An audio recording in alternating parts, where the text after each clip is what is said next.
So Tennessee, folks, you ought to hear what they're doing to make it even harder for people who are formerly incarcerated to vote in that particular state.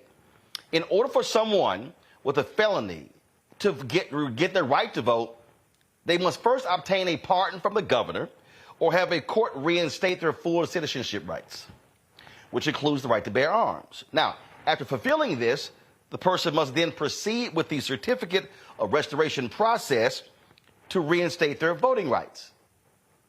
Under the Tennessee Constitution, a condition of citizenship is the right to bear firearms. However, formerly incarcerated folks are prohibited from purchasing, storing, or carrying guns. This could mean that 500,000 people in Tennessee could be barred from voting. Joining us right now is Tennessee State Representative Antonio Parkinson from Nashville. Representative Parkinson, glad to have you on the show. This is literally the craziest thing I've ever heard. So to get your voting rights back, you got to get your gun rights back. Oh, but if you were a former felon, formerly incarcerated, yeah, you can't get you can't use you can't have a weapon. What in the hell? Yeah, it's interesting. When I found out about this situation, I met with the Commissioner of Elections, Commissioner Goins, and just because I want to understand the full scope of what we're dealing with. There was a case that came down where the commissioner and the state was sued. The Supreme Court ruled that there were two separate laws that gave you pathways to get your voting rights back, and the Supreme Court, according to Goins, combined both of those laws, and the harshest one became the pathway, and that said that you had to have full citizen rights, right? The only thing that is reflected in what is full citizen rights is what's in the Tennessee Constitution, where it says a citizen has the right to bear arms, and that's where they are coming from with the fact that you have to be basically eligible or able to bear arms in order to be able to vote. But if those folks are barred from being able to possess a gun, they can't vote.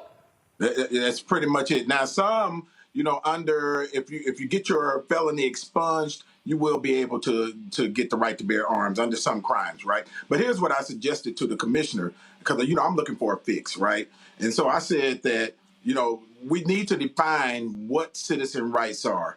Some of the things that he suggested was the right to vote, the right to bear arms, the right to serve on the jury, the right to run for office, citizen rights, right? Those four things, right?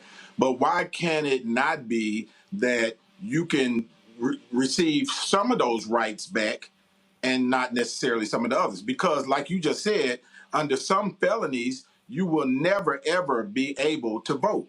Under some felonies, you will never, ever be able to bear arms. But under some felonies, you can do one or the other. And so what I think is going to be the fix is to ensure that we define what citizen rights are, what those rights are, and separate them so that people can attain the ones that they need without necessarily having the other in order to be able to vote or bear arms or whatever the case is. I mean, this, again, is one of those things that let's just be honest, Republicans want to make it even more difficult for people to be able to vote. This goes back to slavery. A lot of these laws were put in place to keep black people from voting.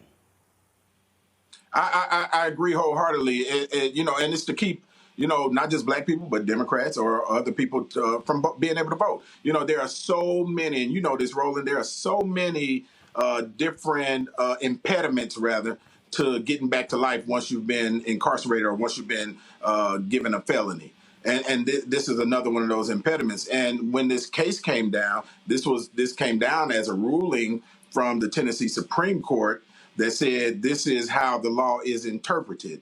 And of course, the opportunity was available, and they ran with it. So, again, but there is a fix. I believe there's a fix now. Whether there's a political will here in the Tennessee legislature to actually do the fix, that's a different story. So, in order to fix this, that's going to require the legislature to actually do something. And let's just be clear, these are hardcore right-wing MAGA Republicans, and they don't give a damn about voting rights, especially people who used to be in prison. Right. So under there are two laws that gave pathways to receiving your voting rights again. One said that you will have to receive a pardon from the governor, and your full citizen rights. Right. The other one said that you can go through these steps. You can be pay your fines, do your time, and present this certificate that you've completed everything, make sure you're not back on your child support and so on and so forth, and present that to the commissioner of the elections, and they would restore your rights, right? They would restore your voting rights. But when this lawsuit came up and it went all the way to the Supreme Court, they determined that both of these laws apply at the same time and not path one or path two. And so with both of them applying at the same time, it made it extremely difficult to get those voting rights back. All right, then. Well, certainly keep us abreast of what happens. And hopefully Republicans in Tennessee will do the right thing, because this just makes no sense whatsoever.